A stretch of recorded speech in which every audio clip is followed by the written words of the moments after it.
everyone. Good evening, and thank you for taking the time out of your busy lives.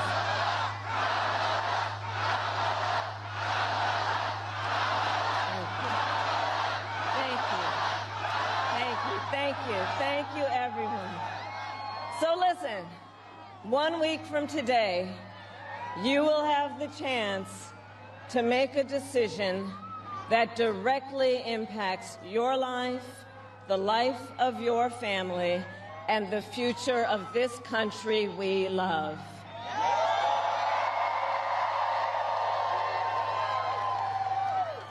And it will probably be the most important vote you ever cast. And this election is more than just a choice between two parties and two different candidates. It is a choice about whether we have a country rooted in freedom for every American or ruled by chaos and division.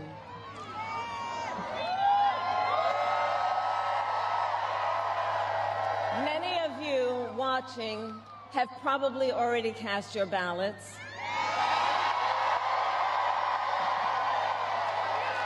But I know many others are still considering who to vote for, or whether you'll vote at all.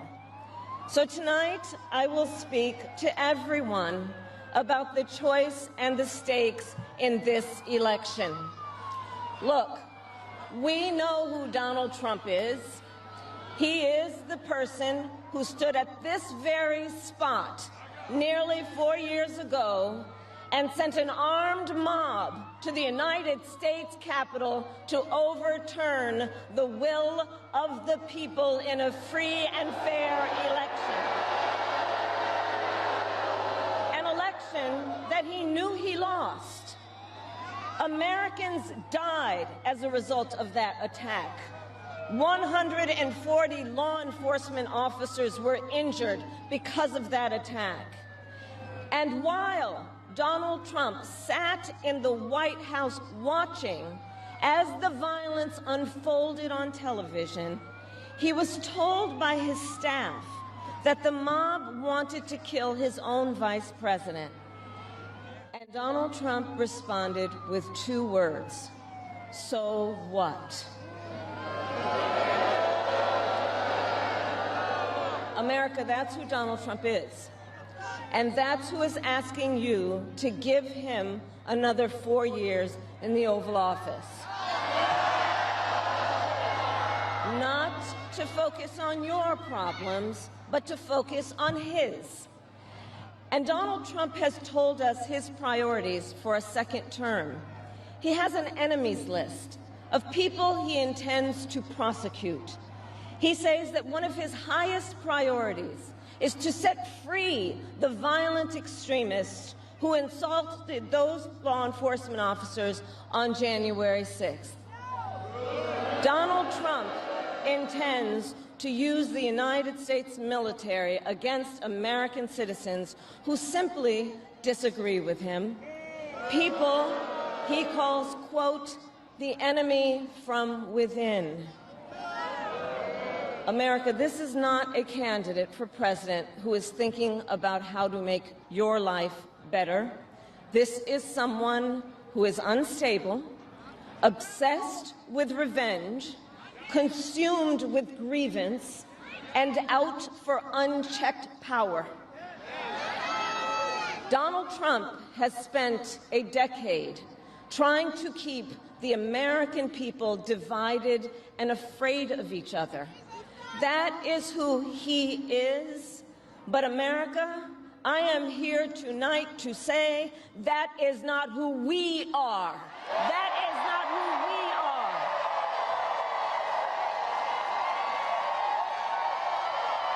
That is not who we are. You see, what Donald Trump has never understood is that e pluribus unum, out of many, one, isn't just a phrase on a dollar bill. It is a living truth about the heart of our nation. Our democracy doesn't require us to agree on everything. In fact, we like good arguments from time to time. Just think of your own family, right? It's not the American way to not have disagreements. We don't shy away from robust debate. In fact, we like a good debate, don't we? We like a good debate.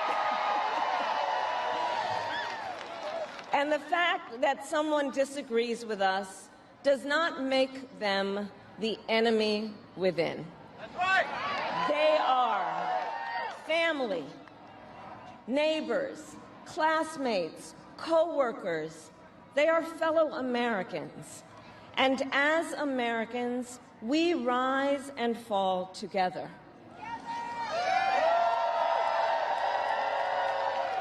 America, for too long, we have been consumed with too much division, chaos, and mutual distrust.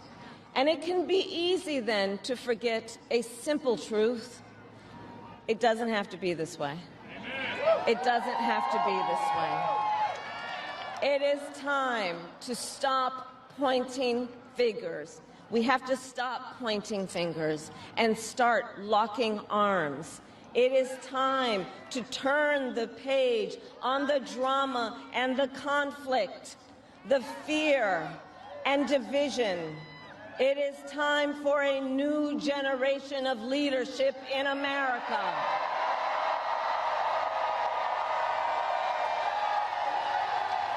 And I am ready to offer that leadership as the next President of the United States of America.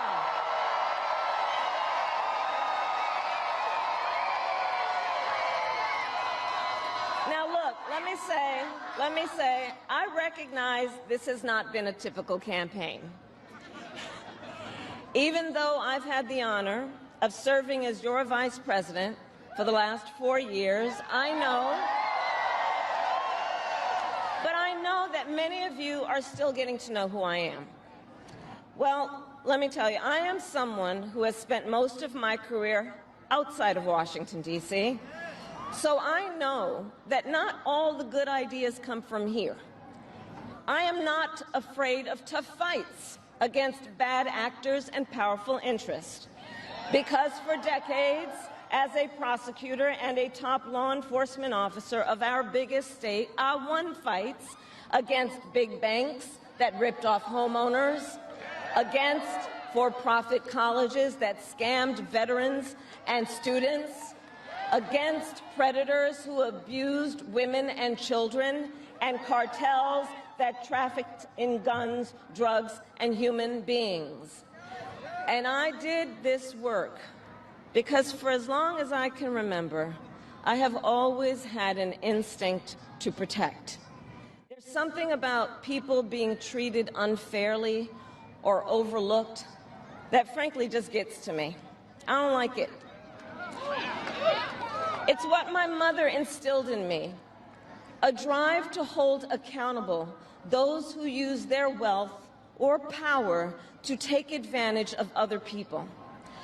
The drive to protect hardworking Americans who aren't always seen or heard and deserve a voice, and I will tell you that is the kind of president I will be.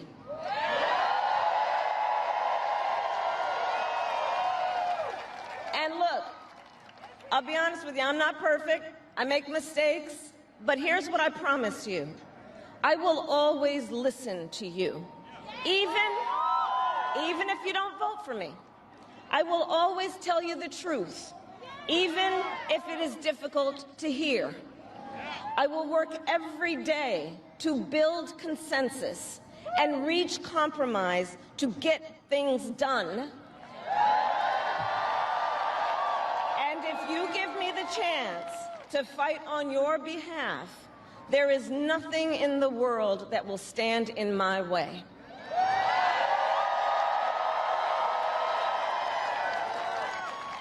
So look, in less than 90 days, either Donald Trump or I will be in the Oval Office. Okay? On day one,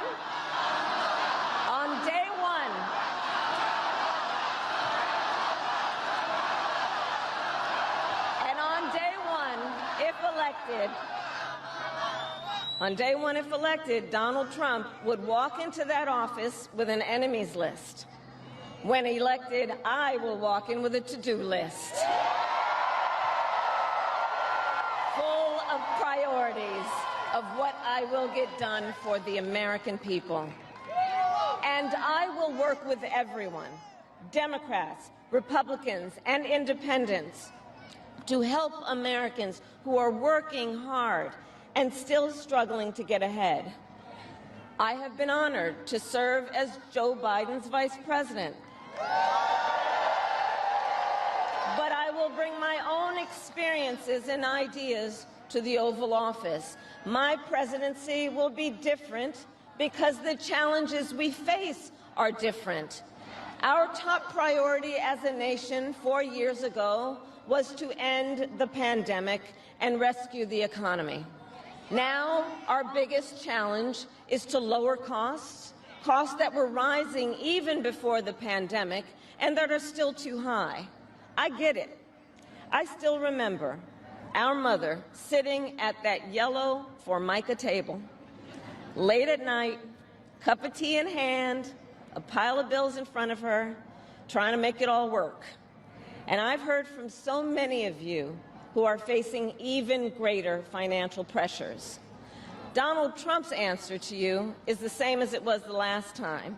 Another $1 trillion in tax cuts for billionaires and big corporations.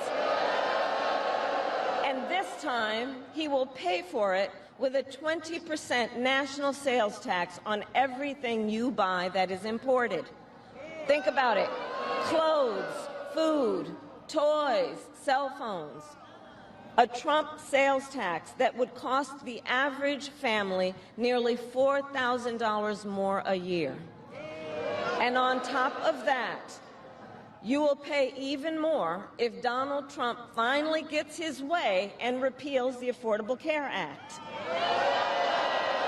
which would throw millions of Americans off their health insurance and take us back to when insurance companies had the power to deny people with pre-existing conditions.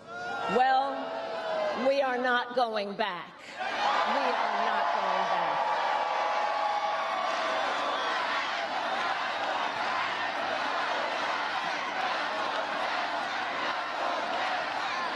We are not going back because we also know Donald Trump would deliver tax cuts to his billionaire donors. I will deliver tax cuts to working people and the middle class.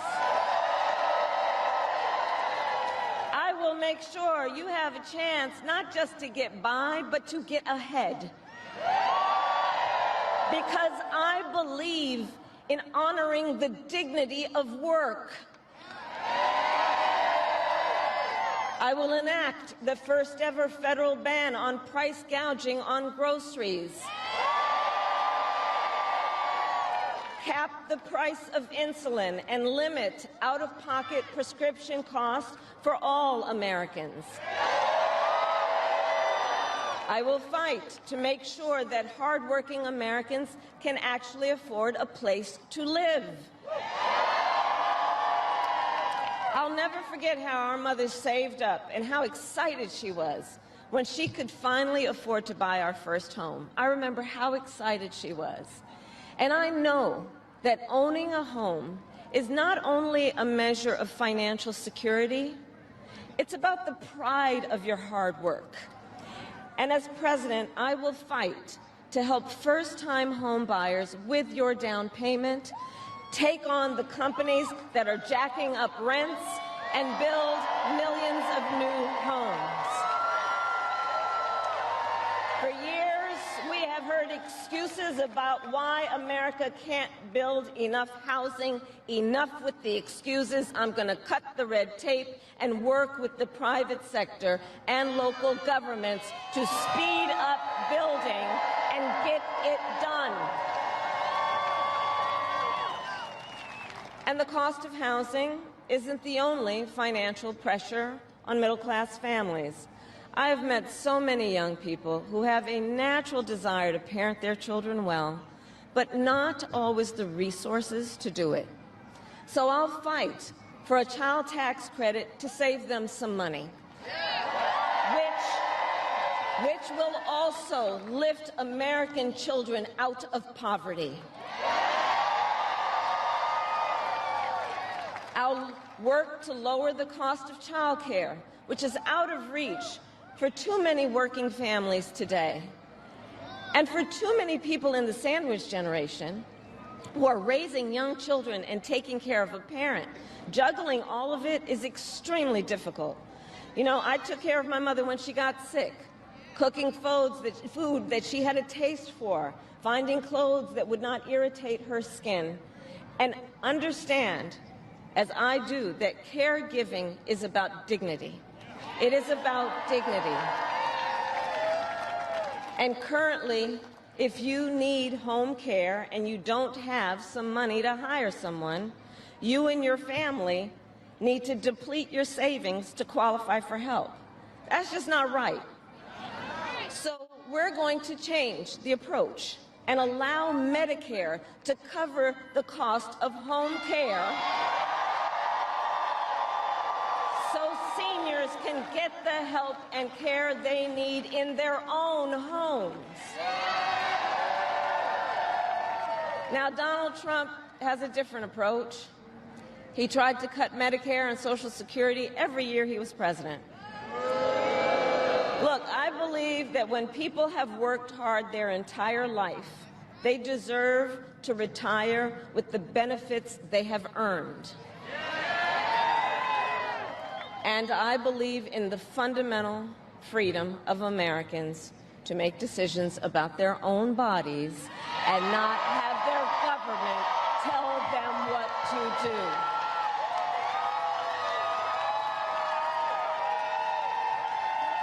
I will fight to restore what Donald Trump and his hand-selected Supreme Court justices took away from the women of America.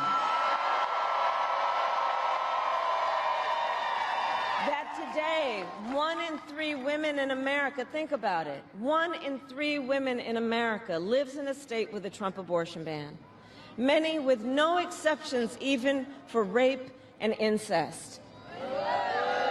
The idea that a woman who survives a crime of a violation to her body should not have the authority to make a decision about what happens to her body next, that is immoral. That is immoral, and Trump's not done. He would ban abortion nationwide, restrict access to birth control and put IVF treatments at risk, and force states to monitor women's pregnancies. Just Google Project 2025 and read the plans for yourself. And look, I think we all know one does not have to abandon their faith or deeply held beliefs to simply agree the government should not be telling her what to do with her body. Not the government. And when Congress passes a bill to restore reproductive freedom nationwide, as President of the United States, I will proudly sign it into law.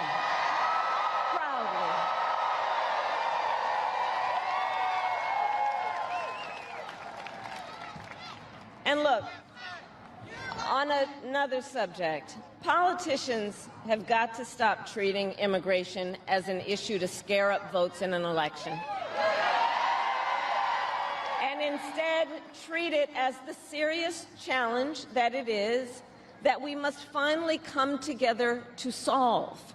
I will work with Democrats and Republicans to sign into law the border security bill that Donald Trump killed. When I was Attorney General of a border state, I saw the chaos and violence caused by transnational criminal organizations that I took on. And when I am president, we will quickly remove those who arrive here unlawfully, prosecute the cartels, and give Border Patrol the support they so desperately need. At the same time, we must acknowledge we are a nation of immigrants.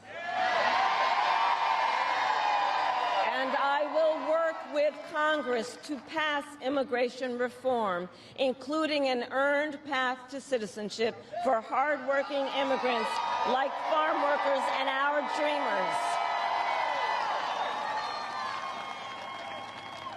As Commander-in-Chief, I will make sure America has the strongest, most lethal fighting force in the world. Donald Trump, on the other hand, has shown his contempt for our nation's heroes, calls them suckers and losers, called a four-star Marine general a, quote, lowlife. I will always honor, never denigrate, the service and sacrifice of our troops and their families, and fulfill our sacred obligation to care for them. I will strengthen, not surrender, America's global leadership. And I will stand with our friends because I know that our alliances keep American people safe and make America stronger and more secure. Look, world leaders think that Donald Trump is an easy mark, easy to manipulate with flattery or favor. And you can believe that autocrats like Putin and Kim Jong-un are rooting for him in this election. I will always uphold our security, advance our national interest, and ensure that the United States of America remains, as we must forever be, a champion of liberty around the world.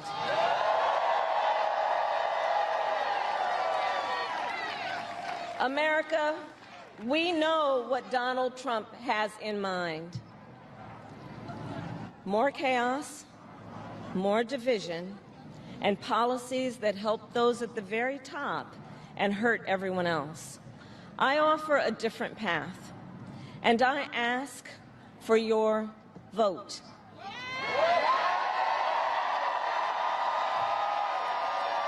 And here is my pledge to you. I pledge to seek common ground and common sense solutions to make your life better. I am not looking to score political points. I am looking to make progress. I pledge to listen to experts, to those who will be impacted by the decisions I make, and to people who disagree with me. Unlike Donald Trump, I don't believe people who disagree with me are the enemy. He wants to put them in jail. I'll give them a seat at the table.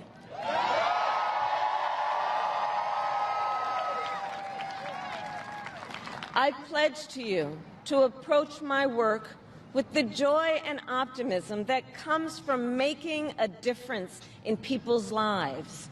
And I pledge to be a president for all Americans.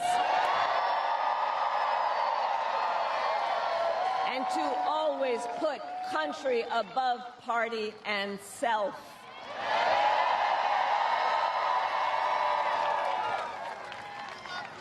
I love our country with all my heart.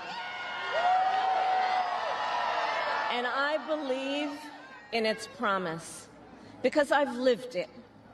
I grew up as a child of the Civil Rights Movement. My parents would take me to marches in a stroller, where crowds of people of all races, faiths, and walks of life came together to fight for the ideals of freedom and opportunity. I've lived the promise of America.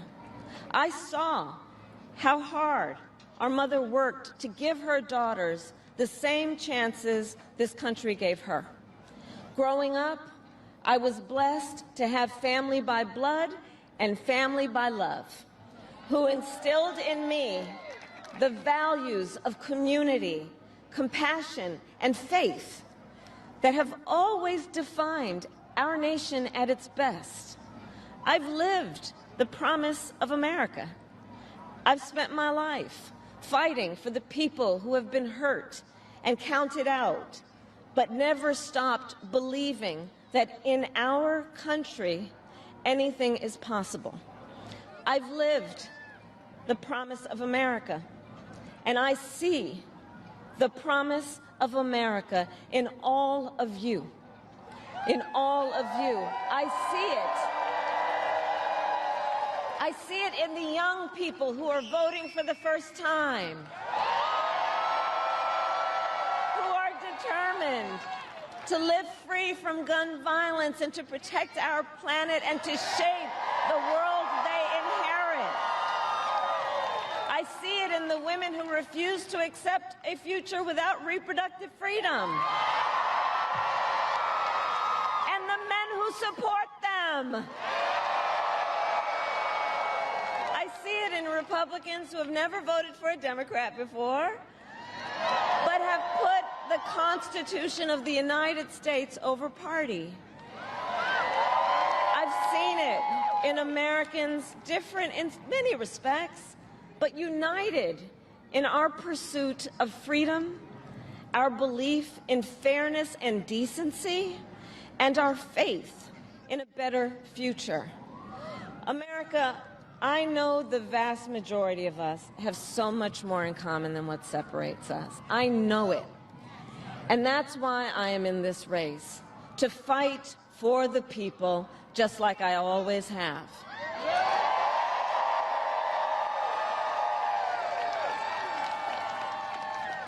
Nearly 250 years ago, America was born when we wrested freedom from a petty tyrant. Across the generations, Americans have preserved that freedom, expanded it, and in so doing, proved to the world that a government of, by, and for the people is strong and can endure.